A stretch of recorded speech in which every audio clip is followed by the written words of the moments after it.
Vous diriez au sujet d'Édouard Philippe, comme disait Jacques Chirac il y a quelques années, attention, les Français n'aiment pas les traîtres?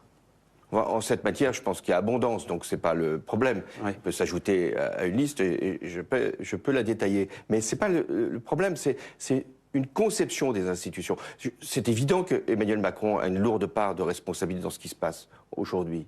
C'est vrai qu'il a un niveau d'impopularité, il n'est pas le seul, mais il a un niveau d'impopularité record sous la Ve République. C'est vrai qu'il n'a pas forcément facilité les choses, c'est le moins qu'on puisse dire, depuis un an, en choisissant des premiers ministres et puis ensuite en mettant forcément une majorité dans une situation de division. Tout ça est vrai, mais il est le président de la République. Et dans le contexte international que nous avec une guerre en Ukraine qui ne finit pas, et une autre à Gaza dont on n'est pas sûr qu'elle ne va pas à un moment se prolonger. Le moindre des fondamentaux dans une république comme la nôtre, c'est de faire en sorte que le président de la République, parce qu'il a cette compétence, puisse mener la politique étrangère de la France.